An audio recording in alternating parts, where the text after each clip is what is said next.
to another episode of the MMA Lotcast. I'm your host, Manpreet, aka MMA Lock of the Night, and your boy on Twitter at MMALOTN. This week we're going over UFC Vegas 26, headlined by Michelle Waterson and Marina Rodriguez. This fight gets put together on super short notice after our original main event falls off. We were supposed to get Corey Sandhagen against TJ Dillashaw. Dillashaw suffers a cut on his eyebrow and unfortunately pushes the fight back by a couple of weeks. We are still not up to date in terms of when this fight is actually going to happen, but it is on the back burner as of now. And this weekend we have Rodriguez against Waterson in a 5-round flyweight main event. Still some intriguing fights on the card. Gregor Gillespie hopefully making his return. Mike Trizano making his return as well. Neal Magny versus Geoff, another great fight on the card. So definitely some entertaining scraps to keep us occupied as we wait until next week's big UFC 262 card, which also hit another unfortunate pushback. I believe Leon Edwards and Nate Diaz is now pushed back to UFC 263, but we're still getting Michael Chandler versus Charles Oliveira, so I'm very excited for that lightweight title main event for UFC 263. But we are or UFC 262, but we are talking about UFC Vegas 26. And again, I don't mind the card overall. So before we get into all the breakdowns and all that stuff, the thing that I like to do right off the top is our betting recap of the last event. And the last event we had was UFC Vegas 25, where we hit our 11th straight winning event. And it may have had a little bit of luck to do it. Actually, it would have been a winning event even if the dog of the night play didn't hit. But we did get an extra 1.34 units in our pocket with our dog of the night play hitting in TJ Brown, getting that decision victory over Kai Kamaka. Very close fight. Personally, I scored it for Kai Kamaka, but I won't worry too much. I won't hate on it too much, as I know eventually those MMA gods are going to come back and get their money back off of another poor decision that I'll probably end up losing in the very near future. Lock of the night, Sean Strickland, a very easy pick here. Minus 260 goes up there as a 5-unit bet. Hits for plus 1.92 units. He hits as a 10 straight lock of the night play. Now some people might be wondering, 11 straight winning events, 10 straight lock of the night hits. Why isn't it 11 straight lock of the night hits? One of those, I believe the second one was Leon Edwards. That fight ended up being a push due to the Bilal Muhammad unfortunate eye poke in that fight. So regardless, we are still on an 11-fight winning streak, and we might, or 11-event winning streak, and we might hit 12 and 13 this weekend. As if you guys do remember, we do have Bellator 258 going down on Friday night, which I will more than likely have a lock of the night play for, and then obviously for the UFC event, that should be 12 and 13 straight winning events. Hopefully that's 11 and 12 straight lock of the night hits as well too. So hopefully we can get the good juju going on. So all in all, plus 3.26 units on UFC Vegas 26, 54% ROI. I'm more than happy with that. Keep the train rolling. We're just keeping it moving. Back in the, we're getting very close to getting back in the positive for 2021. Obviously, I started off the year very, very poorly, close to minus 26 units. To start off the year. I believe that was within the first 2 months, and that's when I just turned it around, got back to my lock of the night plays, not giving a fuck what people are thinking about how I play my plays, and we're back to cashing tickets. Good days, a ton of money in the bank account, a ton of money in the bankroll, and it's all because of going back to that lock of the night style, the old school lock of the night style, and that shit is going nowhere. Hence why the Patreon is at over 345 members at this point in time. So that is a great segue into the quick plugs that I want to do. Patreon.com/MMALOTN. The link is in the description below. You guys get my picks as soon as I drop them. You get the lock of the night play as soon as I post it. So you guys are able to, 1, beat the line movement, and 2, get it right away. When I am on a 3-event winning streak or longer, I only put my picks behind that Patreon wall. So yeah, you're getting a ton of bang for your buck on that $5 a month price tag. And then once I do hit a losing event, I release my picks for free, but the day before the events. So even if you are on the Patreon, you still get great incentive in terms of being on the Patreon, because you get to play immediately rather than having to wait until the day before the event.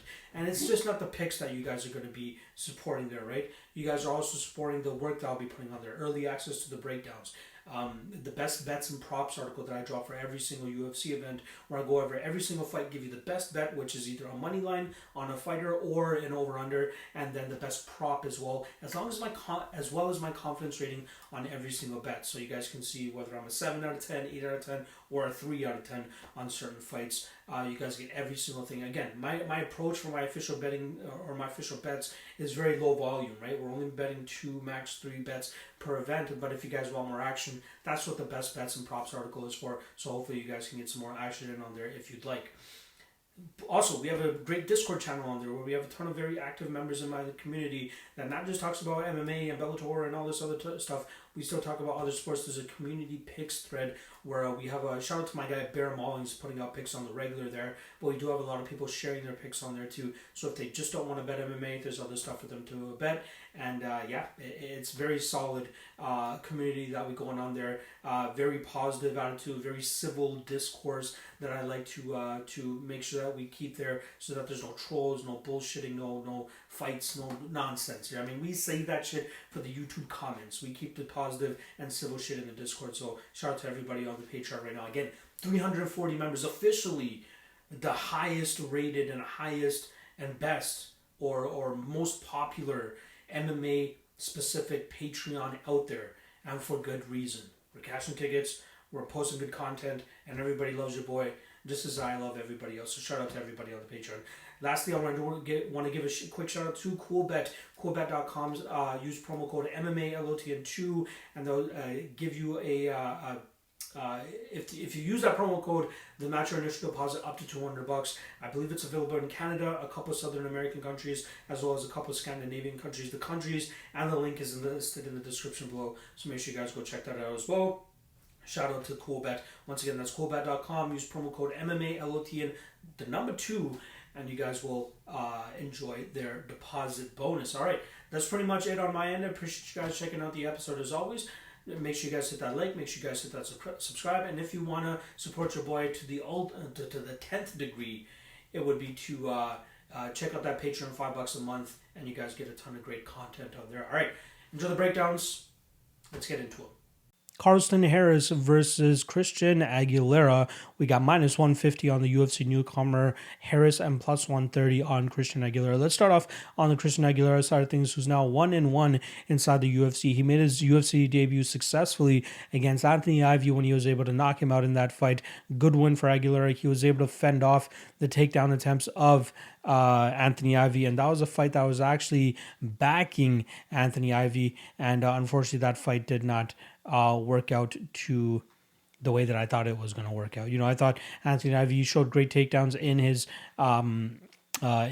regional scene career, which is why he was able to get a bunch of submission victories on his record. And then 1 minute into his fight with Christian Aguilera, he gets absolutely toasted. And that's one thing that we know we can get from Christian Aguilera is solid striking and good power in his hands. And more often than not, he's going to knock out his opponent. But he has a very different test here in Carlston Harris, who looks a little bit more better on the feet than what we saw from Anthony Ivy, and not to mention better takedown attempts and better ability to secure takedowns and submission than Anthony Ivy. Christian Aguilera, obviously a mainstay on the regional scene with LFA. I believe he fought for Legacy and RFA in the past as well, and that's something that we've known from him, is that he's either been the gatekeeper or he was the one kind of knocking on the door of the gate and trying to get into the UFC. And luckily for him, he was able to do so even though he was only riding a 2-fight winning streak. I think that was more so of just being a tenured fighter on the regional scene and always being on the UFC's radar, and then finally making it to the UFC, even though he has lost to former UFC fighter David Shaw via knockout just over 4 or 5 fights ago. So good for him for making it to the UFC. He's 1-1. Last fight against Sean Brady, very, very tough out. We know how good Sean Brady is, not to mention the great fight that Brady recently just had over Jake Matthews, being able to submit him in that 3rd round. I think Christian Aguilera only ended up lasting 2 rounds in his fight with Sean Brady before he gave up that one-armed guillotine choke. Massive amount of torque, massive amount of pressure from Sean Brady on that choke, so it's not too bad for Christian Aguilera to have submitted to a choke like that. But in this fight against Carlston Harris, I think he's going to struggle a little bit. He's giving up a 3-inch height advantage for Carlston Harris. We don't have the reach on Harris, but I do believe he's going to have the reach advantage as well. And Harris brings a very good grappling and jiu-jitsu game to the table. Last time we did see him, obviously, was pre-UFC. I believe it was looking for a fight when Dana White was over there in Abu Dhabi, and they had a Abu Dhabi Warriors and EFC. I believe it's Eagle FC, which is what Khabib is slowly starting to take over now.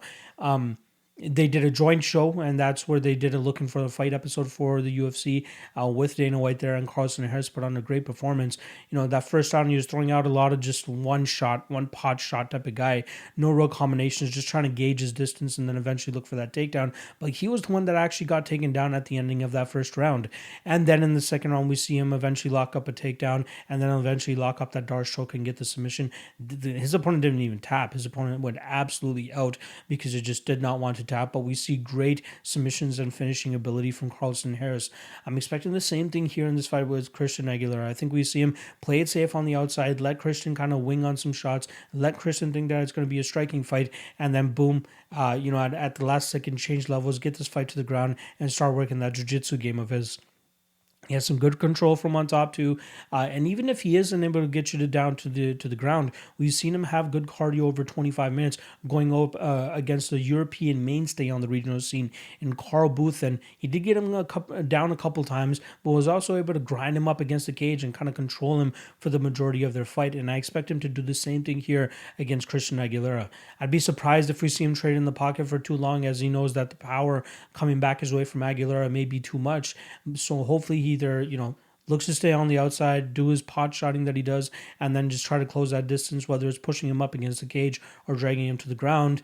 That's his best path to victory. It's just smothering his opponents. And I expect him to do the same thing here with Aguilera, who I don't even think he's a UFC caliber fighter.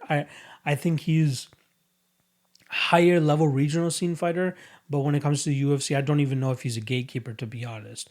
He got the victory over Anthony Ivy. Sure, good win for him there, but I don't think he's going to beat anybody like of the Carlston Harris level or higher than that, and even lower than Carlston Harris. I think he's very much going to struggle.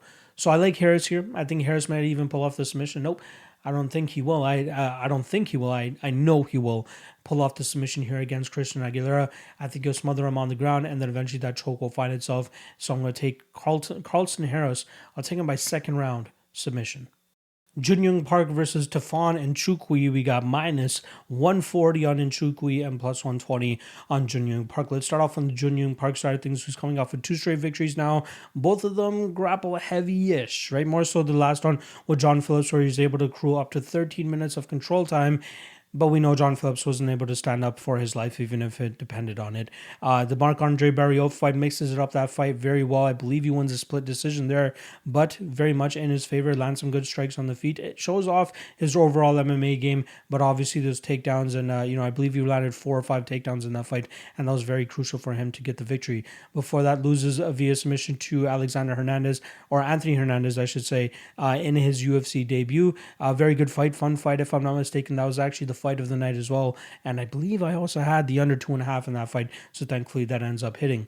Park shows great all-around game, right? He shows great striking, shows good fight IQ in terms of when to change levels and try to take his opponents down. And I think that's going to come into play very well here against Tafon Nchukwi, who, in my opinion, is still quite green. Jun Park, 16 fights in his pro career, whereas Tafon Nchukwi is only coming into his 6th. He looks like one of those freak of nature athletes, right? The guy is just built like a brick shithouse, is able to strike very well, has some good combinations, has some good patience as well when he's able to get his game going, right? If his opponents start to fight to his level of fight, they're kind of fucked, right?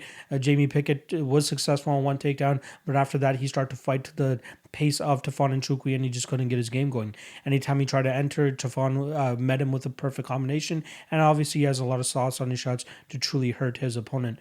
Now, Tafon, that was his only fight that he's ever gone to a decision in his pro MMA career, and I think that's gonna, that shows almost the greenness of him. He's only 26 years old. He's gonna have a 2-inch height advantage as well as a 4-inch reach advantage here, but I think that the pace and pressure that Park is gonna put on him here might start to suck that wind a little bit, and I think that we'll see Nchukwi start to give up takedowns the later that this fight goes. Now, that first round is going to be a little bit of a sweat. Park does have, most of his losses have come via submission. Obviously, the last one to Anthony Hernandez, and I believe the one before that was against UFC newcomer Shavkat Rakhmonov, who, they met on the regional scene, and now Rakhmonov just recently made his UFC debut. I like Park here, though. I'll absolutely say that Tafon is definitely the better striker in this situation. But I think in terms of mixing up a full MMA game, I don't think his judo is truly going to come into play here, as I think that Park will be able to get him down. Maybe not in the first round, maybe not at the beginning of the second round, but I think the longer that this fight goes, I think we'll see Park have the better cardio, and I think his ability to get the fight to the ground will help him kind of control Tafon, start to suck the wind out of Tafon, and I don't think the strikes will come as fast, nor will they come as heavy the later this fight goes. And I think that if Park is able to survive that first 6-ish minutes of this fight, he should pretty much have this fight wrapped up. Tafon, the Jamie Pickett fight, he came in as a minus 335 favorite. We know Jamie Pickett, maybe not UFC level, had a couple cracks on the Contender Series, never really cut it. They eventually give him the shot afterwards, but I still don't think that Pickett was a proper guy to go out there and fade Tafon and Nchukwi with. Even after Tafon went out there and knocked out Almatavo in their fight, one of the first things I tweeted out was that I couldn't wait to fade Tafon and Nchukwi in the UFC. And even though I'm picking Junior Park to win this fight, I'm still not the most uber confident in it to actually put the money on it. Just for prediction's sake, though, and how I feel in my gut, and after studying this fight, I still do lean on the Park side, as I believe his experience and ability to mix up the full MMA game is going to be the downfall of Nchukwi in this fight. Now, if this fight ends in the first round, I'll eat my words, right? Tafon, obviously, 4 out of his 5 victories have come via knockout. The guy has a ton of power, and he's able to really put it on his opponents and put them out. But from the type of durability and chin durability that I've seen from Park throughout his career, seems like he can eat a shot. Can he eat a shot from Tafon? That's a different question that we have yet to answer, but I think we'll get that answer this weekend if he goes out there and eats a couple of shots from Tafon and is actually still conscious and can get his game still going. So I'll go with, I believe his nickname is the Iron Turtle. I'll go with Junior Park to win this fight. I think he's going to be able to mix it up, put a pace on Tafon, and then eventually take him down and start grinding him out in the second and third rounds. So I'm going Junior Park via decision.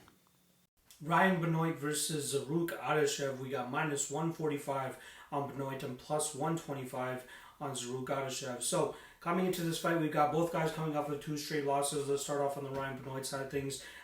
Gets a close split decision loss to Haile Alatang, and then after that loses a decision to Tim Elliott. Now both of those fights, he did see some adversity in terms of getting taken down and kind of controlled on the ground, even though he did, and it might have only just been one of those 3 rounds that he got that type of adversity in those fights. But he has been recently working with Gary Tonin, I believe, one of those big jiu-jitsu guys, to try to really refine his ground game, especially his leg lock game. But unfortunately for him, he just was not able to show it off in his last fight. Now, with Zarrukh Adashev, he's not going to have to worry about the ground at all. I expect this to be a stand-up fight, and if anything, I expect Benoit to be the one to take this fight to the ground and try to get his grappling game going. With that said, I'm not the biggest of belief that Benoit is a crazy wrestler, and his ability to get the fight to the ground might be not the easiest here against Zarrukh Adashev, who you got to believe has been really working to kind of round out his whole MMA game, just strictly coming from the striking background, right? He has a couple fights on the glory scene, and he seems to be more of an out-pointer than an actual knockout puncher, and it definitely showed, in his earlier fights when he was fighting in Bellator. Now, he did try to go out there and show off that he can take the back and flow on the ground, he can go for takedowns and all that stuff, and that he's not just a striker, but, having a 3-3 record is not the greatest, especially coming into the UFC as a 3-1 fighter and then going 0-2. Now, let's give him the benefit of the doubt, right? Takes the short notice fight against Tyson Nam, up a weight class, gets knocked out pretty much immediately. People start writing him off immediately, right? In his next fight against Sumadarji, it was like, lock of the night, Sumadarji by knockout. But he showed off solid durability, and that it was just a one-off kind of thing for the that Tyson Nam knockout. And it might happen again, don't get me wrong, but I think that people are just automatically writing him off, just like they did with Jacob Malkoun after he got knocked out by Phil Hawes in UFC 254, and he came back and had a pretty good sophomore performance against Abdul Razak Al Hassan, winning by decision. Now with Adashev, he does survive 15 minutes with Mudarji, who does have some pretty good knockouts on his record. And now with Benoit, I don't think he's going up against a guy that has some crazy knockout power anymore. And I think he has a very skeptical UFC record, right? Like, his only wins have come against Freddie Serrano, Ashkan Makhtari, and there's another guy on his record that just really isn't in the UFC anymore. He's not beating anybody that's that good. Even the Sergio Pettis fight, right? He's losing that fight all the way up until the third round. Lands a beautiful head kick and gets the finish there. So very fluky-ish type of performance there for him to get the record. But once he starts taking slight steps up in competition, he starts to falter. Brandon Moreno, MMALOTN, again, maybe not the biggest step up in competition, but still ends up beating him. I'd still take MMALOTN over Freddie Serrano and Ashkan Mkhitaryan, to be honest. And then Tim Elliott, we already know his style, stay on the outside, very herky-jerky. And then I believe it was in the second round where he was able to secure that by pretty much taking Ryan Benoit down and just grinding him out there. With Adashev, I'm expecting Adashev to go out there and try to just outstrike him. He will be at a slight reach disadvantage here, but it's definitely not as bad as what he had to go up against with Tyson M, and obviously what he had to go up against with Sumadarji. So I'm expecting him to see the most competitive Adashev that we've seen to this point in time, and I think he can absolutely make it competitive here against Ryan Benoit. I'm expecting Benoit to try to outstrike him, but maybe mix in a takedown here and there just to try to get his leg lock game going or his jiu-jitsu game going, but I don't think it's going to work out to much avail here. I do lean on the Adashev side here. I do think he's a better striker. I think he's much more technically sound, and I think he can definitely really work the body of Benoit in this fight. Obviously, you got to start off with some leg kicks to try to get in on the outside, to get in on the inside and start trading in the pocket with the heavier hands. So I do lean Adashev ever so slightly. I will more than likely be staying away from this fight, to be honest, because there could be some volatility, not to mention the possibility of Ryan Benoit trying to grapple fuck Adashev, and that could absolutely be a path to victory here. But I don't think his skill set in terms of grappling is truly up there to expose a guy like Zarrukh. Now, I like Zarrukh. I think he wins by decision here by going out there and outpointing Benoit on the feet. And I think it's going to surprise a lot of people. Again, Adashev is the dog here. It seems like there has been money coming in on Zarrukh, as people might be fading Ryan Benoit, it seems. But a lot of people have already forgotten about Adashev and just don't think he's UFC caliber. And obviously his record doesn't really show that. 3-3, not the greatest record to have in the UFC, but this is the COVID era, right? He comes into the UFC with a 3-1 record, doesn't really get the most favorable first two fights, and now this is a favorable matchup for him to go out there and show what he's truly made of. Now, if he can't get it done with, then he's probably going to get cut, right? There's not often that you see a fighter in the UFC that's going to have a below 500 record. We could be getting that if Randa Marcos gets signed and gets that rematch with Luana Pinheiro due to how their fight unfortunately ended this past weekend. But I think that Adashev will put on a solid performance. Great kickboxer, great boxer, and I think it's going to showcase here against Ryan Benoit. As long as this fight stays vertical for the majority of the 50 minutes, I'm taking Zarrukh Adashev to win this fight via decision. Mike Trizano versus David Klein. We got minus 245 on David Klein, coming in as the biggest favorite on this card, going up against Mike Trizano at plus 205. Now, let's start off on the Mike Trizano side, who did win the Ultimate Fighter season, but it was with a little bit of an asterisk, right? I believe Luis Pena had to pull out due to some sort of injury, and then eventually they do end up doing the rematch, even after Mike Trizano goes out there and beats Joe Giannetti to win the Ultimate Fighter. They do the fight that was supposed to take place with Luis Pena and Mike Trizano, and Trizano still comes out on the winning end via decision in that fight. He goes on and loses his next fight to Grant Dawson, but you can't really blame him too much for that one. We know Grant Dawson is a very skilled fighter and has a much better grappling game than Mike Trizano, which he was able to implement, and then obviously find the submission in the second round. Now, we haven't seen Mike Trizano in close to 2 years since he's been inside the cage, but he was scheduled to fight a couple times during that time, most recently against Rafael Alves, I believe back in February, and he had a minor injury that he had to deal with before he could step into the cage. Now, hopefully, knock on wood, he's able to actually get into the cage this weekend and fight David Klein. Now, again, like I said at the top of the breakdown, he's coming in as the biggest underdog on the card, and I find that a little bit hard to believe, and I gotta say that there is some recency bias baked into this line. Mike Trizano is a Tiger Showman trained fighter, obviously training with Lyman Good, Julio Arce, Shane Burgos. Those are the guys that he trains on a day-to-day basis, so you know that he's definitely getting the solid work in, and he's getting some good coaching to go with it too. Great striker, he has some good combinations, he has some good confidence in his hands, and he's going to need every little bit of that confidence going into this fight against David Klein. Not only will he have an experience advantage, at least I should say, in regards to the level of training partners that he has to work with on a day-to-day basis, but he'll also have a 4-inch height advantage, which I think will come into play here, and then obviously a 1-inch reach disadvantage, but I think that is not going to matter as much if he's able to kick from the outside and kind of keep David Klein at bay. Now, Klein obviously made his UFC debut, knocking out Shane Yong, coming in as a minus 135 favorite, and I believe he opened up as a dog in that fight, and he got quickly shifted to a slight favorite, and definitely should have, right? He went out there and knocked the head out of Shane Yong, had a great performance there, and then was able to start off his UFC career on the right foot. 17-2, I believe he's actually 17-3. I might be off on that. Let me just confirm that number. But very solid record. Was a mainstay over there on the European scene in terms of getting his work done. He's 17-2. I'm not sure why I thought he was 17-3, but he's currently riding a 8-fight winning streak, which is eventually, or 7-fight winning streak, which eventually got him into the UFC, and now he has made it 8-fight wins, or 8 straight wins. His one loss did come to a rear naked choke to Aiden Lee back in Cage Warriors in October of 2017, and then before that he got stopped by Igor Taritsia. A guy that I've never heard of, who's actually only 4-2 at this point in time. But I don't think that Ledova will have too much to worry about in terms of a grappling heavy approach here. So I don't think a submission is going to be too much of a worry for him here from Mike Trizano. I believe this is going to be a stand-up striking fight. I'd be very surprised if we see Klein go out there and get a first-round knockout similar to his UFC debut, as I do think that Mike Trizano will put up more of a fight than we saw from Shane Yong.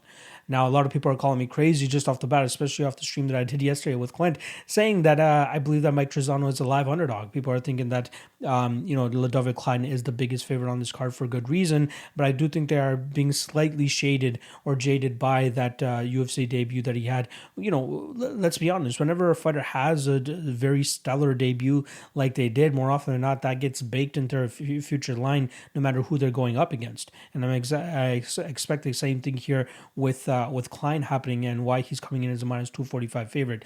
But I think people that have been around the game for a while kind of seen this happen, right? Somebody has a great debut and then they falter in their second fight, which is why I'm seeing a little bit of love coming on Mike Trizano, at least from some of the friends that I've been talking to and have interest in playing dogs with value.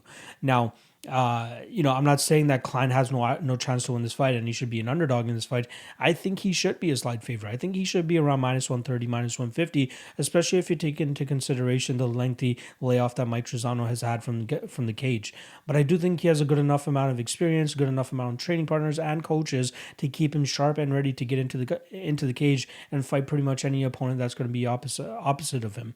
Now, like I said, both guys have solid combinations, good work. They throw with some heat. I'd say Klein throws with a little bit more heat, and he might have a better forward movement here, but I think that might walk him into the striking of Mike Trizano. Like I said, he's going to have a 4-inch height advantage, and that could definitely come into play, especially when he's going to be looking to counter Ledova Klein on the inside.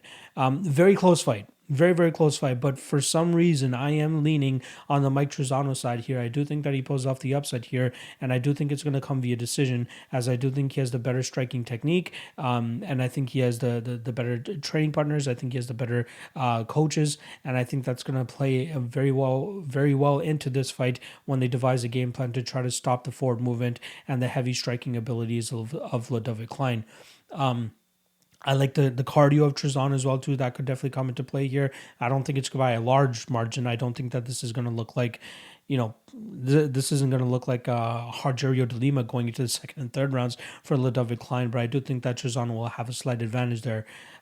If this was Klein's first fight in the UFC and we didn't see that Shane Yong fight, he'd probably only be a minus 120, minus 130 favorite. If not, I think he'd actually be the underdog going into this fight, as a lot of people do go out there and very much underrate Mike Trizano, right? Even Trizano was, if I'm not mistaken, he was a slight underdog to Rafael Alves, who seems to be a killer on the regional scene, but has some flaws of his own. And I know a lot of people that were on Trizano in that fight too. I was probably going to be on Trizano in that spot too, but I had not gotten into the tape by the time that fight had gotten pulled. But I do think that this is a good spot for Trizano to pull off the upset. I think he gets the win here. Klein has accrued a good amount of experience on the regional scene, but now he's stepping into the UFC, and I think that it's going to be a little bit different for him, especially going up against more well-rounded fighters like a Mike Trizano that he'll be going up against this weekend. So I am going Mike Trizano to pull off the upset as the biggest underdog on the card. Am I putting my money on it? I'm not 100% sold as of yet, but I do believe that he is the value side here, and I do think that he could definitely spring an upset. And especially if the lineup stays the way that he is, and he is the first fight of the night, I think we might have some busted parlays right off this first fight of the night. So I'm going to go Trizano, and I'm going to take him to win this fight via decision. Kyle Daukaus versus Phil Hawes. We got minus 135 on Daukaus and plus 115 on Megatron Phil Hawes. Let's start off on the Phil Hawes side of things, who's coming off his first ever decision victory. Not just first ever decision victory, but first ever fight that's gone to a decision ever. He got knocked out by Julian Marquez, and then obviously one more loss he had was earlier in his career, or the fight right before that, he got guillotine choked by Louis Taylor in the second round. But if I'm not mistaken, that was the first fight he ever had go into the third round, and he actually pulled off a decision victory there. And man, it was looking hairy in the last couple seconds of that fight. Not to mention, any time that Imavov was able to back up Phil Hawes, it looked scary for Phil Hawes. But he had his wrestling, he had his strength, and he had his ability to overwhelm his opponent with his intimidating stature and his clinch game that really allowed him to grind out that victory and get that decision victory. Now, he won that fight via majority decision. I believe one of the judges did give, if I'm not mistaken, one of those rounds was a draw. Let me actually just pull that up real quick. But we did see him struggle when the fight was at distance. Imavov was landing great punches. And of course, we don't have specific scorecards here, but one judge, Junichiro Kamijo, actually gave it a 28-28. I gotta believe that round 3 they probably gave to Imavov 10-8 due to how hurt Phil Hawes had looked, but that's exactly what the game is, right? Phil Hawes is able to get his game going right away and knock out his opponents, which is pretty much how he's been getting a lot of his victories earlier on in his career. But it seemed like he tried doing that a little bit here, but then he started to lean on his wrestling and he started to lean on his more, his grapple heavy style and his ability to overpower his opponents. Now, Imavov seemed a little bit lost in those situations whenever Phil Hawes was able to close the distance and start grappling with him. And it was absolutely mind-blowing to me that Imavov was willingly starting to clinch up every time he had heard Phil Hawes in that third round. Phil Hawes, good wrestler, like I said, but his gas tank, in my opinion, is still very skeptical. It's funny, after that first round, you see him raise his hands as he's going back to his corner, and then at the ending of the fight, you see him barely able to raise his hands because the guy is absolutely gassed, and I think he still has cardio issues. I think he was just going up against not the greatest opponent to truly exploit that from him. A lot of that fight was on the ground or up against the cage, and Imavov had no idea how to get out of there. Whereas Daukaus, I think, is going to be way more educated in those situations and be able to take advantage of that and truly put Hawes into some more troubling situations. Now, going on the Kyle Daukaus side, we obviously know him from his amazing UFC debut, a crazy fight of the night performance. I believe they got fight of the night that night when he debuted against Brendan Allen as a pretty significant underdog at plus 290. He came in and he put on a fight of a lifetime, right? Brendan Allen was able to cut him open with an elbow in the first round, and then he fought through it the entire time. Very close fight going into that third round, and pretty much he had the back of Brendan Allen for the majority of that third round up until the last 15 or 20-ish seconds, where Allen was able to get out from a bad position and then start raining down shots. Kyle Daukaus obviously had a lot of success in his next fight, coming in as a minus 270 favorite against Dustin Stoltzfus, and was able to win that fight via decision too. But we saw some good things from his striking game, right? He keeps his hands up, doesn't really seem to take damage too bad. Obviously, we did see Brendan Allen hurt him with a big knee, but he was able to push through it and still ended up losing that fight via decision, but just didn't end up getting finished. But showed great hand techniques and striking in the Dustin Stoltzfus fights. And even then, when the fight did hit the ground, he started to show off his black belt, which I think is going to come very much in handy here against Phil Hawes. Now, the spot that I like the most in this fight is the under 2.5, and I'm surprised that BetOnline actually has released the total as 2.5 and not 1.5, but I'm expecting that 2.5 to start taking some steam. Before I had actually looked at what the line was, it was minus 155 for the under 2.5, but let's see if that line has started to take some more action. Still at it is still at minus 155. So I'm hoping that the rest of the bookies will open it at 2.5 as well, as I do think that's that line is a line I'd be very confident in taking the under 2.5, as I believe it'll be early. Phil Hawes, he'd probably get the knockout if he gets the knockout at all. And if he's not able to put away Kyle Daukaus, I think we'll see Daukaus do very well in terms of putting the pressure on Phil Hawes in later in round 1, round 2, and then obviously early round 3 if he's able to get it to round 3. And I think he could find a finish in some of those spots. 8 out of the 10 victories on Kyle Daukaus' record have come via knockout or via submission. And I think only one, let me just confirm that, 3 out of his 11 fights have gone to a decision. He has 8 submissions, 2 decision victories. Whereas Phil Hawes, like I said, the only time he's gone to a decision was the last fight against Nasruddin Imavov. Now I think Kyle Daukaus with his better jiu-jitsu, better knowledge in the clinch game, and better cardio, which is the main thing here, is truly going to bring out the worst in Phil Hawes. And I think that we'll see Phil Hawes actually succumb to a submission here. I want to take Kyle straight, but I wouldn't lie if I said that Phil Hawes' power didn't concern me a little bit. I think it's going to, it could come into play here, which is why I feel much more comfortable with the under 2.5 than I do feel with playing Daukaus. And even Daukaus to win by submission, I think, is around plus 235. Daukaus by submission plus 375 actually, and I think that's a great line as well, as I do think that's the spot that he's going to go out there and try to explode against Phil Hawes, who's just going to be absolutely gassed trying to deal with Kyle Daukaus. Now, even if we see Phil Hawes get on top of Daukaus, I think we'll see Daukaus either pull up a submission or get a reversal and start doing some work from on top. Even Daukaus by TKO is plus 500. I don't think that's a bad line either, considering that he could possibly get a GNP finish as well, as Phil Hawes might be too tired to try to get back to his feet, try to defend, or even try to get the position back. We've seen Daukaus on his back, and he's quite offensive, and I think that alone is going to get Phil Hawes, tired and stress him out a little bit more, trying to control Daukaus on the ground, and that's where I think that the under 2.5 truly comes into play here. Daukaus, he had that crazy fight against Brendan Allen, like I said at the top, and both guys were throwing everything at each other, but they showed that no matter what they were going through, that they were able to go through the adversity and get their dominant positions like Kyle Daukaus was able to do in that third round. So I like Daukaus here a lot. I really, really do. But I will say that the Phil Hawes power does have give me some pause a little bit. So I'd rather go with the under 2.5 here. And as long as that's the widely available line, that's the one that I'll probably looking to bet here, and that's the one that I like the most. So I'll take Kyle to survive that initial onslaught from Phil Hawes, and then slap on a submission probably in the second or early third round here, hopefully in the second, so we're not sweating the under 2.5. But I do like Kyle Daukaus via submission. Big Ben Rothwell versus Philipe Lins. We got minus 115 on Big Ben and minus 105 on Philipe Lins. And this line has pretty much been bouncing back and forth over the last couple days, I should say. Now, both of these guys were scheduled to fight a couple months ago. I believe there was a COVID-related issue that forced one of them out of the fight. Now they are rescheduled to fight this weekend, and it's still just as questionable of a fight as it was then as it is now. So not too much to dissect in terms of really truly figuring out and predicting who's going to win this fight, because all in all, I'm going to tell you guys to stay the fuck away from this fight, to be honest. We'll start off on the Big Ben Rothwell side of things, who's coming off a loss to Marcin Tybura, and that was a fight that I ever so slightly backed him there as a minus 145 favorite.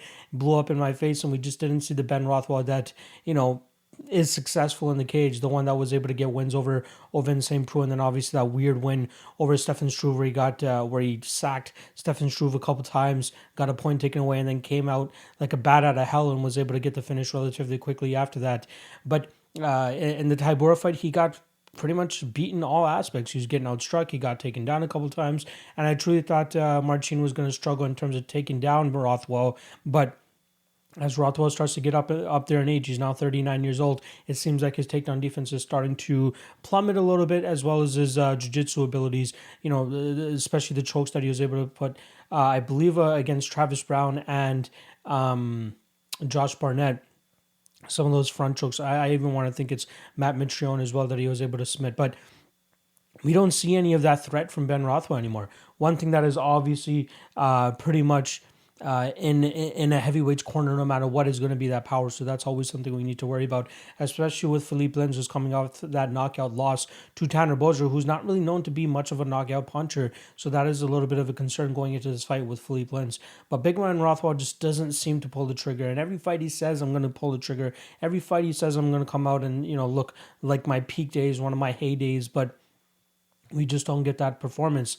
On the Philipe Lins side of things, He's coming off of 2 straight losses now. Obviously, that Andrei Arlovski fight, which was his UFC debut, and then obviously that knockout that I just talked about to Tanner Boser. So he's winless inside the UFC, and we're talking about a guy who's coming over from the PFL as a highly touted guy. He had some success in the WSOF, I believe, as well, and I think that he's gonna, he seemed to have a solid, ceiling coming into the UFC. Just look at his odds going into the Arlovski fight, right? He's a minus 235 favorite. And, say what you want about Arlovski at this day and age, but he's still going out there and putting on competitive performances, which is why he was able to squeak out the decision victory over Philipe Lins. People can say what they want about the judging there, but Philipe Lins tends to fight pretty close to his opposition's level. He doesn't have crazy output. He seems to put together shots and is a little bit more calculated in his approach, and sometimes that kind of puts him behind on the volume and the pace, and that might seep into the judges' minds exactly how it did in the Andrei Arlovski fight. But when he does actually explode and get those combinations off, they are relatively effective. And, sometimes you'll find the finish, or sometimes you'll do enough damage to kind of sway the judges. With Ben Rothwell, though, you're not getting much output recently, right? So this might be a stalemate in a sense, but it's going to be, it comes down to who lets off the better shots. Now, Ben Rothwell brings a very unorthodox approach to his striking style, so that might be a little bit different here for Lins to worry about. But I still do trust the approach that we're going to be seeing from Lins than what we've been seeing from Ben Rothwell as of late. My only concern with Philipe Lins is that he could die at any second. And what I mean by that is, like, if Ben Rothwell decides to let his hands go, he could absolutely land a big bomb on Philipe Lins and put him down and make it take the judges out of it, per se. But I do expect this fight to go to a judge's scorecard. I do expect Philipe Lins to go out there and land the better strikes. I don't expect it to be a highly paced fight. The over 1.5 and 2.5 is usually not too bad of a spot to consider when you're looking at Ben Rothwell fights and Philipe Lins fights. And this is another one of those where I expect it to go, the full 15 minutes, them landing very minimal shots, but I'm expecting the bigger and better shots to be coming from Lins here. One thing I would like to see him kind of implement in this fight would be to go out there and try to take Ben Rothwell down. Like I said, his takedown defense is ever depleting, ever diminishing. And if Marcin Tybura was as successful as he was with kind of holding down Ben Rothwell and getting his game going from the top position, I think we can see the same thing here from Philipe Lins. So my ultimate pick is going to be Philipe Lins. I think he's going to win this fight by decision, but I just don't have the utmost confidence in it.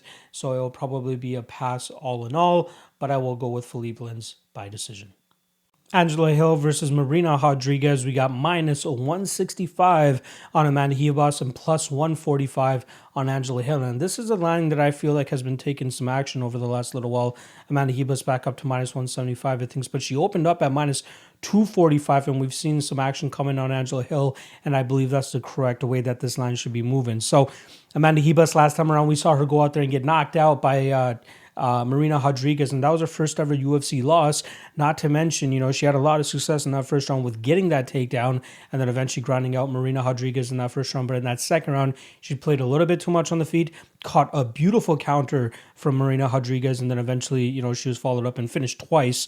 Thanks her, but it is what it is. Good on Michelle Rodriguez to get, or Marina Rodriguez to get the finish the way that she does. Now, up until that point, Amanda Ribas' record against, the rest of the division was great, but I felt like the level of competition was somewhat lacking, especially in the areas that she was able to keep the fight in. So, let's even just start at the Mackenzie Dern fight, right?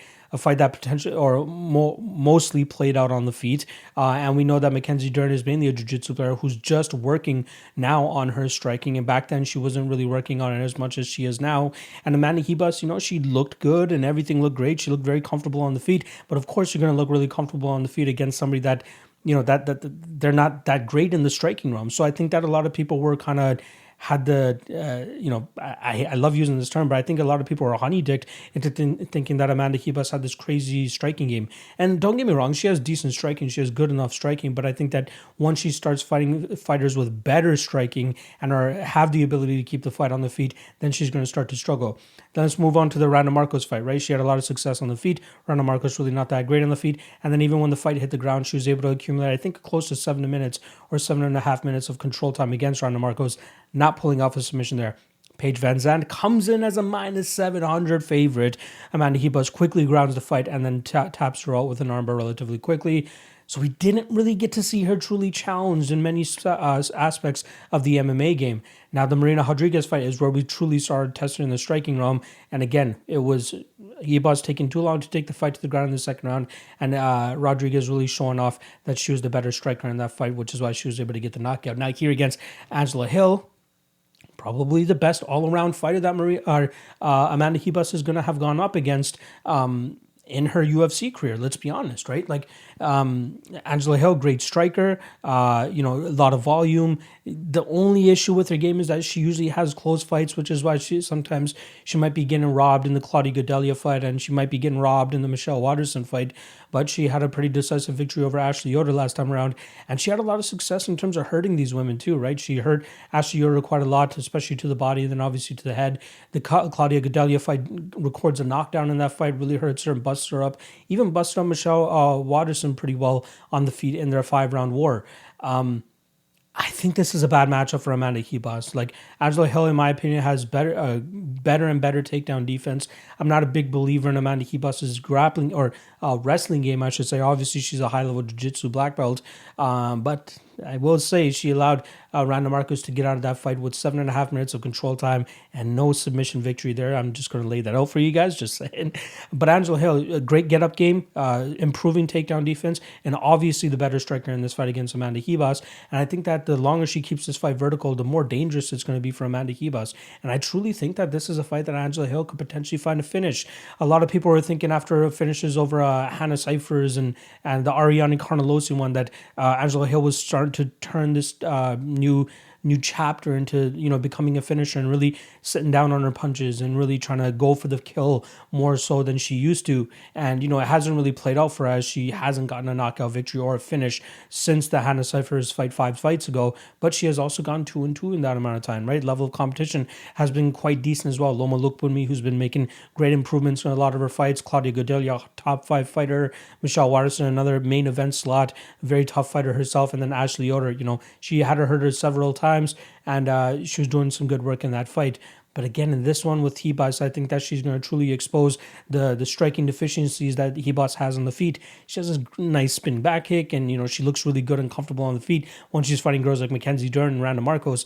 But now that she's fighting a legitimate Muay Thai fighter and a legitimate kickboxer like Angela Hill, who has the ability to keep the fight vertical, I think Amanda Ribas is going to struggle here, and I think that we're going to see the deficiencies in her striking defense. And I truly think that we can see Angela Hill go out there and get another finish like she did in the Hannah Cifers fight. Now, the Hannah Cifers one, if you guys remember, I believe that one came on the ground via ground and pound. I expect this one to be on the feet. I expect her to clip her with a couple punches and put her out. Now, a lot of people are thinking like, what are we truly extracting from this matchup, and why is Angela Hill getting a lot of the action, considering that the only difference that we've seen in Amanda Ribas' game is that she got clipped by Marina Rodriguez and put out.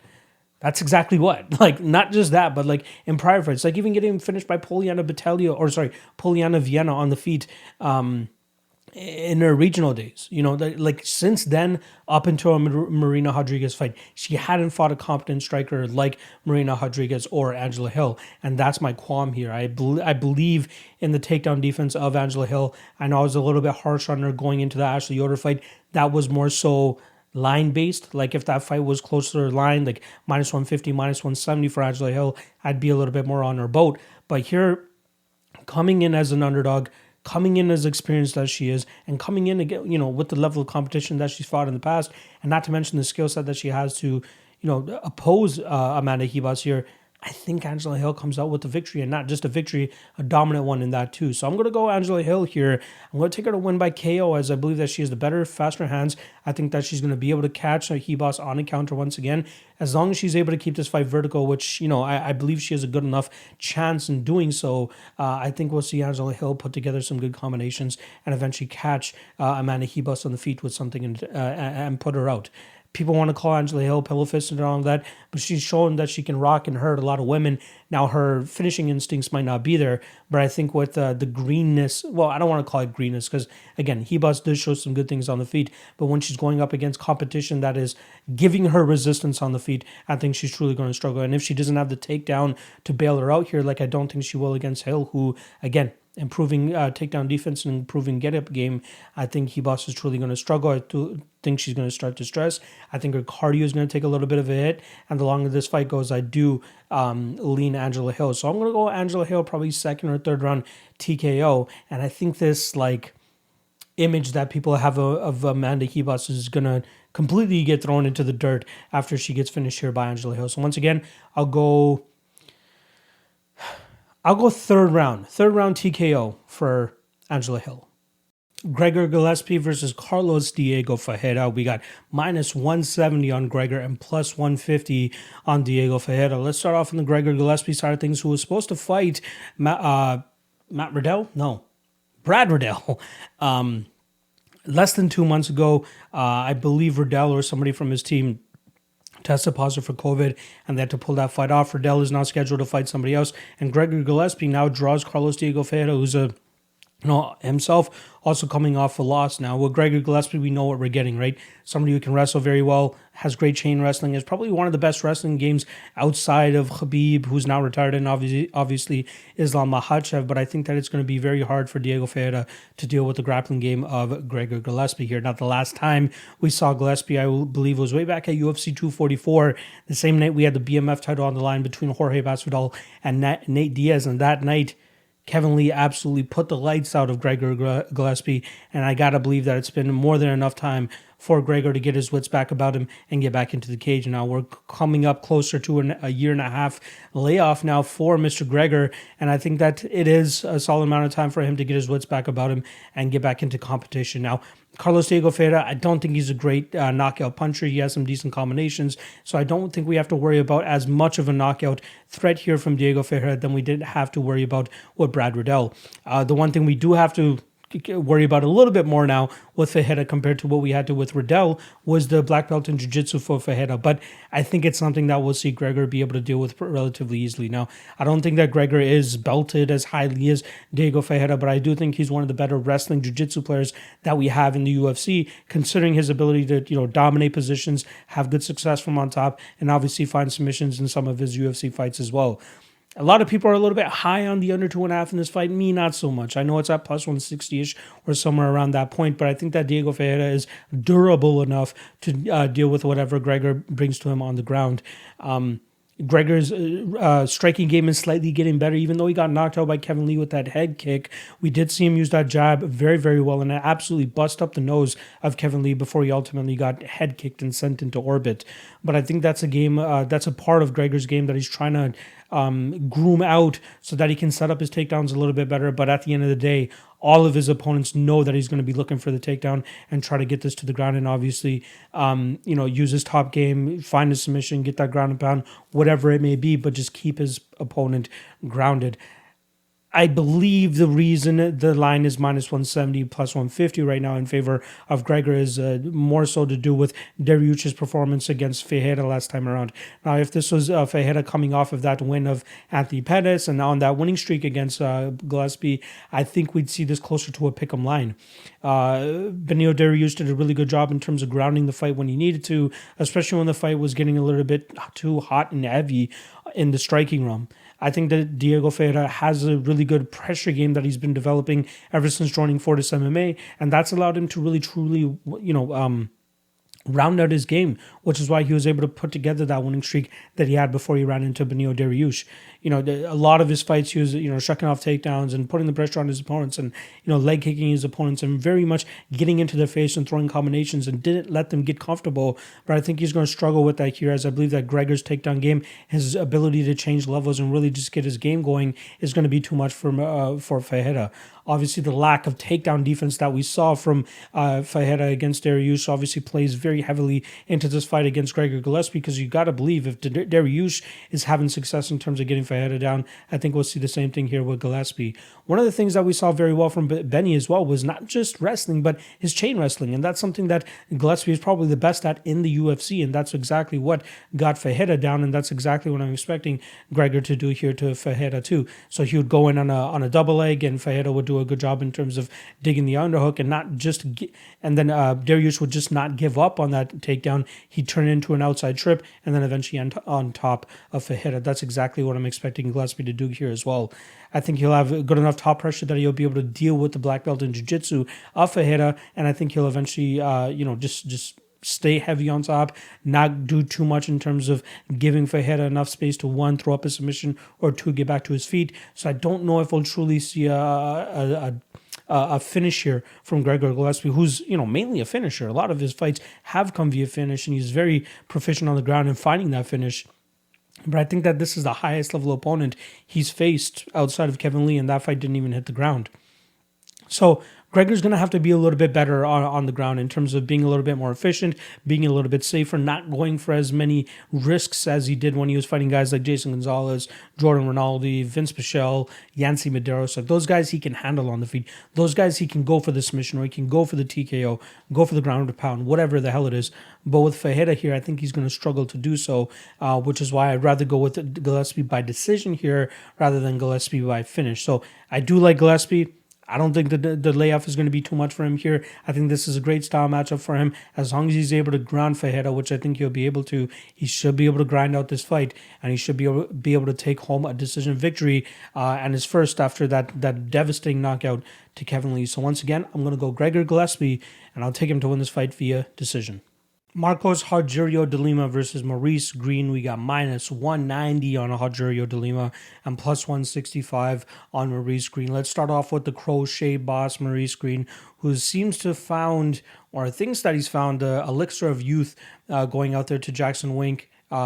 He did win that fight against Gian Vellante, probably one of the most sloppiest heavyweight fights we've ever seen. And then he goes out there and gets finished by Greg Hardy in his next fight. So I believe he's 1-1 now in his last two fights with Jackson Wink. This will hopefully be the rubber fight for him to see if it truly works out for him. But I don't think it's really going to work out, to be honest. Now, he looks like in great shape, right? He looks like he's in solid shape. If you guys creep his IG, he's got some abs. He's gotten rid of a little bit of the flabs that he's got on him. But how is that going to translate to his performance inside the octagon? Because that truly means the most, right? If it came down to physicality, Tafon and Nchukwi and Yoel Romero and these guys will all be champions, undefeated at this point in time, but that's just not how it works. Maurice Greene normally is a little bit more of a mobile heavyweight, especially at 6'7", with an 82-inch reach. Not often you see guys that are that big that are as mobile as him, but he just doesn't seem to be the most effective with it, right? Tries to go out there and get his kicks going, try to stay on the outside, get his jab going. And he talks about how he has an underrated submission game, and he does have 2 submission victories in the UFC on his record. But let's be honest, that last one wasn't really a submission over Gian Vellante. That was more of a TKO due to exhaustion, if anything. Greene is really looking to get his game going, right? This is a fight that he needs to win. Otherwise, there will be 2 straight losses for him. I think it might even be the end of the road in the UFC for him. And it's a very tough fight against Rogerio de Lima, who, is a very tough out when he really wants to be a tough out. Rogerio de Lima, obviously, last time out there, got forearm choked by Alexander Romanov. Very unfortunate fight for him, but he did show off some good things. He showed that he still has some massive heavy leg kicks, which will definitely help him in this fight against Greene in terms of slowing down the movement of Greene. And then he still has some big power in his punches, as he was able to land cleanly on Romanov a couple times. And I think if those shots landed on Greene, Greene will probably get dropped on his butt and will probably get ground and pounded. De Lima seems to have a very poor gas tank, so if this fight reaches the second round, you got to believe that Maurice Greene will probably have the advantage. And I was telling people, when I was just talking about some of the lines on this card, I was talking about if this was MMA Lock of the Night in 2020, I would be absolutely all over the under 1.5 in this fight. But I just don't trust either of these guys to get the finish, even though I think that's the most likely outcome for either guy. I think, however, though, it's just going to be De Lima. He says that he's a black belt, but getting forearm choked is not the greatest look. But how good is a grappling credentials or a black belt if you don't have the cardio to back it up? And that's always been the bane of his existence, is that he just can never get his cardio up, right?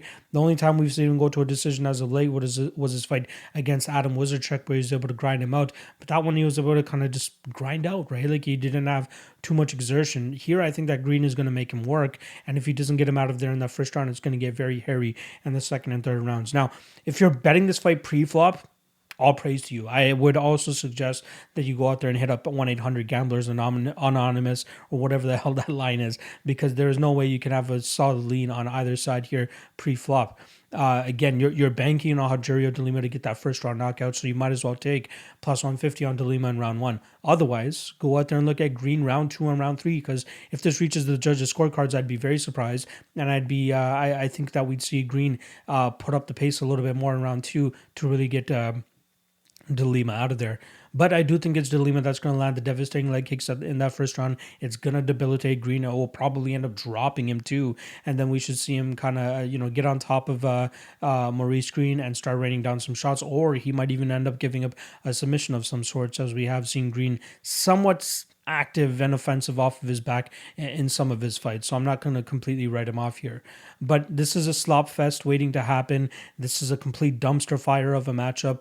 And I'm not putting serious money on either side here, but I do think the favorite is the rightful favorite here in de Lima, but he really only has one round to get it done. So if you are looking to back de Lima, just hit that plus 150 in round 1. That's the best value you'll probably get. And I think it's the most likely outcome here. I think he drops Greene either with leg kicks or a punch early here, and then he goes in for a ground and pound or finds maybe an arm triangle choke or something like that. That's definitely something that he has up his sleeve. And I think something that he could, bring into this game and use effectively. So I don't think the work at Jackson Wink is going to help out Greene too much here. And I think that ultimately we'll see Rogerio de Lima get that first round finish via, let's say, ground and pound. Neal Magny versus Geoff Neal. We got minus 190 on Geoff Neal, and then we got plus 165 on Neal Magny. Now I'm going to try to go with first name for Geoff and then last name for Magny, so that we don't get too many confusing parts in this breakdown. But I do like the dog here, Neal Magny, and the one thing that really messes me up here is the fact that he's only 33 years old. He's been in this UFC since 2012, back when he was on The Ultimate Fighter and was able to get back into the UFC, even though he didn't end up winning the Ultimate Fighter at that time. But he's pretty much carved out a really good UFC career for himself, which is why he's able to still stick around 9 years later, even though he hasn't even secured himself a title shot. Now, he's had a couple main eventing slots, and some of them he's faltered in, some of them he's ended up winning, but he still goes out there and shows a pretty good game plan every single time. Maybe not so much in that Michael Chiesa fight, where he just continuously kept wrapping up on Michael Chiesa, which is the realm that Chiesa wanted to get into, and he just found himself on bottom pretty much every single time, or getting reversed or getting swept, and it just didn't work out for him at all. So very, very unfortunate showcase for him last time around against Michael Chiesa in a main eventing spot. But that 3-fight winning streak he had before that showcased what Neal Magny does well, and it's that Neal Magny style. It's just moving forward, staying in your opponent's face, jabbing you to death, throwing a couple leg kicks out there. In that Anthony Rocco Martin fight, a lot of people were worried about Magny getting his leg chopped off. It was actually him landing the much better calf kicks and leg kicks, which was kind of debilitating the forward movement of Anthony Rocco Martin. Then the Robbie Lawler fight, right? Very one-sided, was able to nullify the big power punches of Robbie Lawler, put him up against the cage, take him down, just absolutely crowd him on the feet so he couldn't get any punches going.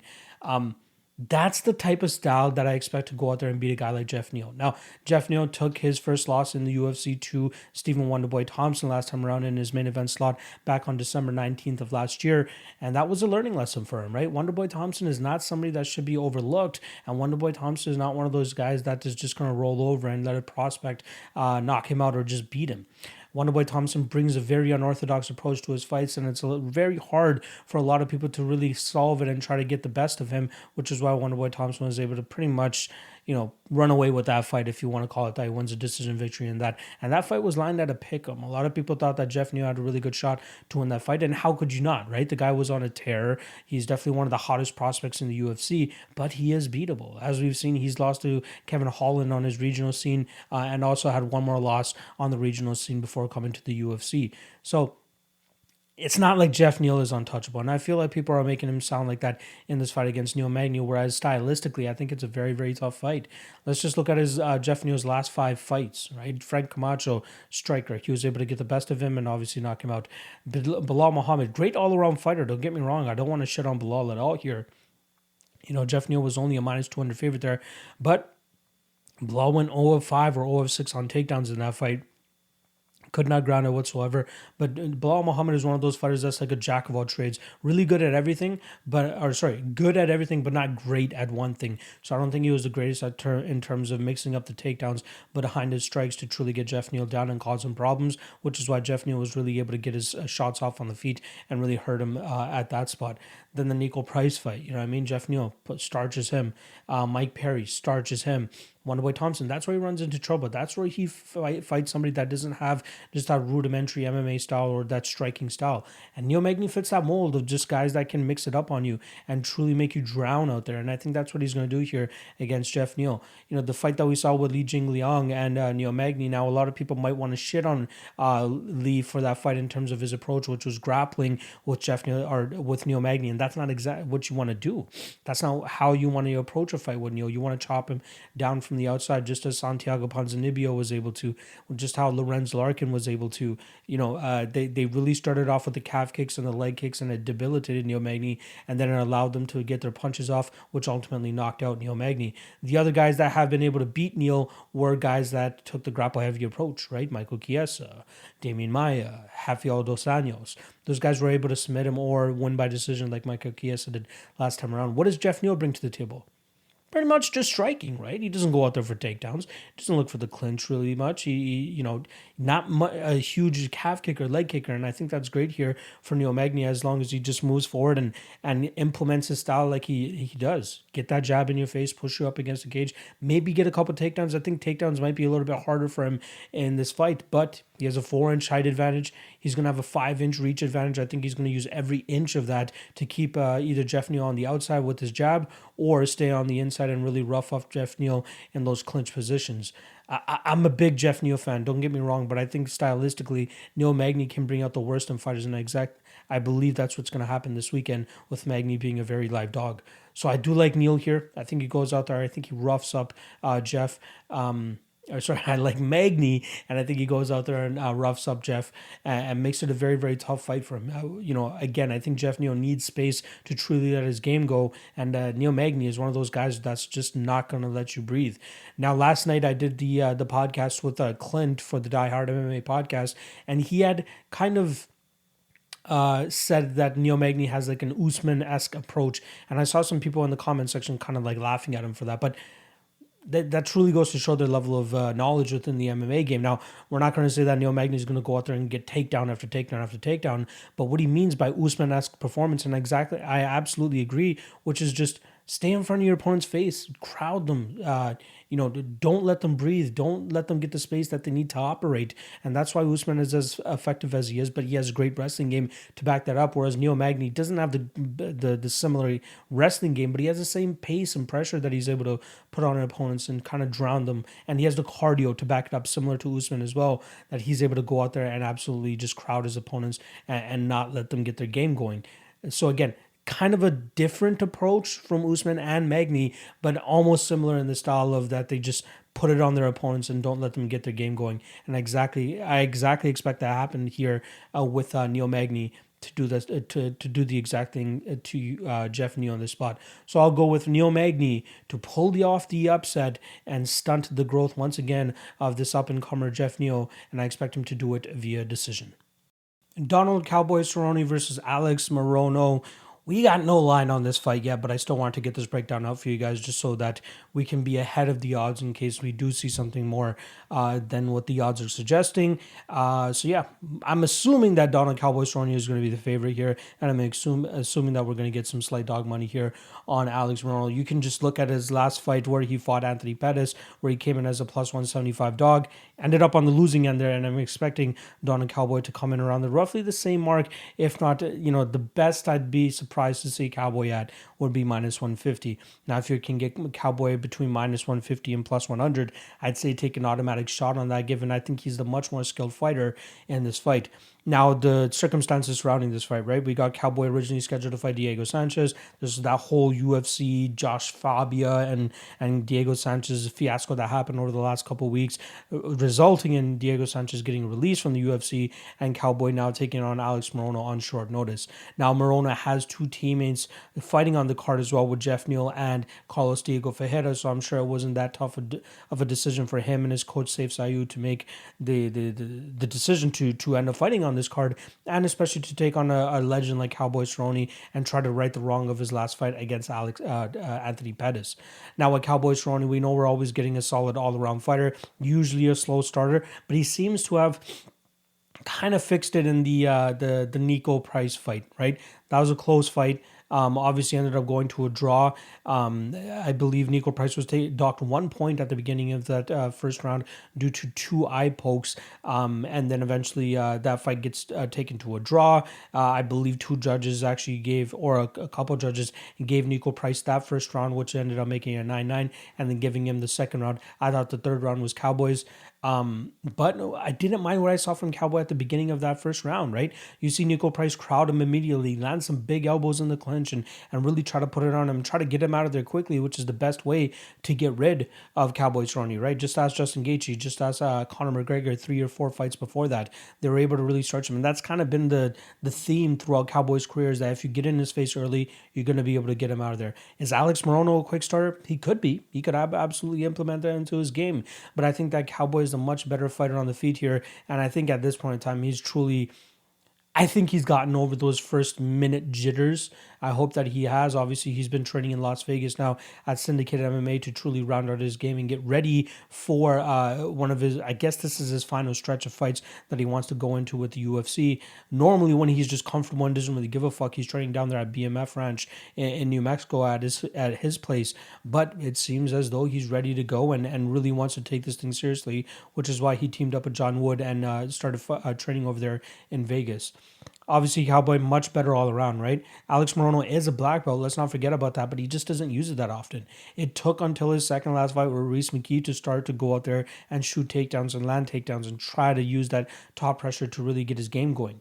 The Anthony Pettis fight is another one where he went 1 of 5 on takedowns, but it was the first right off the bat where he got Pettis' back, and then Pettis showed great submission defense, and he was able to survive those spots and able to get out of the way, and then eventually get the fight back to the feet where he was able to land the better shots on the feet. I think he outstruck him roughly like 50-28 or something like that, and it definitely showed once they were on the feet who was a slicker striker, and exactly.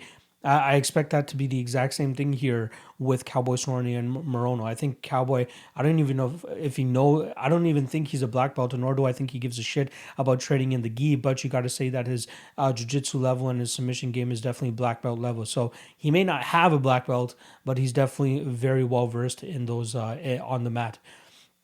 So if this fight does hit the mat, I'm not too concerned about Cowboy. I don't think he's going to go out there and get subbed. Alex Morono, not that he's a heavy puncher on the feet, and I think he uses his lack of respect for getting taken down just because he's very comfortable off his back and thinks he has good enough jiu-jitsu to kind of reverse his opponent or pull off a submission, which is why he throws so much heat in his strikes on the feet. But I think he's going to be the slower guy here on the feet. I don't think he's technically as good as Cowboy on the feet, and as long as Cowboy stays conscious, I think this is Cowboy's fight to win. So I'm actually going to go with Cowboy Cerrone here to win this fight just by outstriking Alex Morono on the feet. If he decides to take this fight to the ground and use his wrestling, something that we've been seeing him do over the last couple of fights, I think it would be a solid spot for him. But just looking at his last 5, it doesn't look the greatest, right? But look at the level of competition he's going up against. That's the difference maker here. Losses to Tony Ferguson, Justin Gaethje, Conor McGregor are really not the worst in the world, especially considering that McGregor fight was a little bit of a, let's be honest, that was a little bit of a tee-up. That was a little bit of that was a setup fight for Conor to come back after that Khabib loss, right? Then he goes out there and loses that fight to Anthony Pettis. Very close fight. Could have gone either way. Pettis ends up getting the nod that night. And then obviously the Nico Price fight has a strong third round, but ultimately goes to a draw. But if that point didn't get taken in the first round, Nico Price probably ends up winning that fight. So either way, I think that stylistically that this is a great fight for Cowboy to win, just as it was for Anthony Pettis to win, who we thought was on his last legs. Not to mention, Anthony Perez getting absolutely boxed to shit by Clay Collard just a week ago or 2 weeks ago now in PFL. That loss on Alex Morono's record just doesn't look the greatest anymore. And I'm expecting Cowboy to go out there and put on a bit of a clinic and maybe finish Morono late. I'm not 100% sure, but I'll give Morono the benefit of the doubt. Chaos Williams was the only guy to put him out as of late, and we know Chaos Williams has some serious power in his hands. So I'll go with Cowboy to win this fight via all-around MMA game, takedowns, better striking, faster to the punch, and hopefully his durability holds up. And I'm going to take Cowboy to win this fight via decision. Time for the main event. We got Michelle Waterson going up against Marina Rodriguez on super short notice. Both girls coming in to fill in for the main event that was originally supposed to be a banger of a fight between Corey Sandhagen and TJ Dillashaw. And this isn't nothing new for Michelle Waterson. She was scheduled to fight Angela Hill, I believe, originally as a 3-rounder the time that they had fought. And they get elevated to the main event as a 5-rounder after Anthony Smith and Alexander Rakic, I believe, or Thiago Santos and Anthony Smith. It was one of those. I think it was Thiago Santos and Glover who were supposed to originally fight that night. That gets obviously postponed, and in steps Michelle Waterson and Angela Hill. So this is back-to-back short notice main event spots for Michelle Waterson, albeit she was at least training for Angela Hill before, and now she's getting this short notice spot with Marina Rodriguez again to go 5 rounds. So it's nothing new to her, right? She used to fight 5 rounds even in Invicta. She's had a couple main event slots in the UFC already, whereas Marina Rodriguez, this is going to be her first main event slot, and it's against a very solid opponent in Michelle Waterson. In terms of the odds, it's still quite early. I've been seeing it up to -190 for Marina Rodriguez, but just before hopping on and pressing a record, she is now a -175, and we got +145 on Michelle Waterson, and I ever so slightly lean on the Michelle Waterson side. So the thing that I've been most famous for this whole year is picking Marina Rodriguez to beat Amanda Ribas earlier this year, not just to beat her, but to finish her, and got that +1350 KO prop on her, and thankfully it came through in that second round when Ribas was playing a little bit too much on the feet before trying to go for a takedown in that second round, and Rodriguez's striking comes through. Now, on that breakdown, I'd kind of compared it to a poor woman's Joanna Jędrzejczyk. She's very mean and strong on the feet, and she has a lot of good striking IQ when she is, letting her Muay Thai and her kickboxing go, and she has a lot of power on those shots, just as we saw. And in that Amanda Ribas fight, she obviously struggles once the fight hits the ground. She doesn't really have a great jiu-jitsu game off of her back, nor does she have the greatest get-up game either, and that's usually what her kryptonite is, which is why girls like Carla Esparza and Cynthia Calvillo were able to, either beat her or take her to a draw. Even the Randa Marcos fight, she got taken down, and that fight got pretty much put to a draw as well due to the one-sidedness of some of the rounds. But it seems as though Rodriguez seems to fade as the fight goes later. And one of the narratives that I've been seeing on Twitter a lot this week is that, this fight's at 125 pounds, so her cardio should be better, right? I don't think it works as easily as that, right? Like, I think if somebody has bad cardio, they have bad cardio no matter the division they go to, right? Not having to cut an extra 10 pounds is great and all, and it might help her a little bit come fight night, but I think if she truly has bad cardio, it's still going to shine through no matter what weight class they fight at. Again, this is short notice. Is she really ready to go in 3 rounds, let alone 5 rounds on this short of a notice? Not to mention against a really high caliber fighter, in my opinion, in Michelle Waterson. Now, obviously, I think that Rodriguez will have the better striking in terms of the ability to do damage, but the Karate Hottie is not just named the Karate Hottie for her looks. She has some decent karate techniques, and she does some good work on the feet, and her striking is pretty good too. But I think the underrated part of Michelle Waterson's game is her wrestling. She does good with the wrestling, as we saw in her fight against Angela Hill. She was able to get her down a couple times and do some good work from on top. But she's landed a takedown in 8 out of her 10 fights in the UFC. That's something that she tries to throw in there to try to just get her opponent off guard or catch her opponent off guard if they think it's going to be a striking fight. Not to mention, she has very underrated jiu-jitsu. 9 of her 18 wins have come via submission. She's even submitted Jessica Penne, who, obviously at this point in time doesn't look the greatest, but she has a great jiu-jitsu game herself. I think that part of Michelle Waterson's game is being highly overlooked here, and I think a submission prop dart on Michelle Waterson wouldn't be the worst thing in the world here. I think Waterson will be able to get Marina Rodriguez down here, and I think she'll be serviceable enough on the feet that she won't get knocked out or completely butchered like Amanda Ribas was last time by Marina Rodriguez. So yeah, I do lean Waterson here, and I'm expecting a lot of love to continue to come in on Rodriguez, but I think she will truly struggle with the game, or the wrestling game, I should say, of Michelle Waterson. I'd be mystified if that's not the approach that Waterson is going to be taking here. Obviously, coming in with a 3-inch height and reach disadvantage, but she's an all-around great fighter. A lot of people just get caught up in her karate hottie nickname and think she's just a stand-up fighter. But if you watch some of her fights, and exactly that Angela Hill fight too, she does a good job of dragging the fight to the ground when it needs to be drugged to the ground. And I think she'll do that exactly here against Marina Rodriguez. Now, I'm one of the biggest Marina Rodriguez believers, right? That's why I backed her in the Amanda Ribas fight, because I thought the striking difference was so drastic, and we definitely saw it in play out at the beginning of that second round when Ribas was playing around on the feet too much. I think Michelle Waterson's striking is good enough. Her distance management is good enough. Her ability to get away from the big shots of Rodriguez will be good enough to eventually drag this fight to the ground and either pull off a submission or get a judge's decision. So I'll go with Waterson, as I do believe she's a better all-around fighter. I don't think stylistically this is a great matchup for Rodriguez, but the longer she does keep this fight vertical, I do think she's more live to win this fight, but I think she's going to truly struggle with the takedowns, as her takedown defense is really not that good. Pretty much almost every fighter was able to get her to the ground.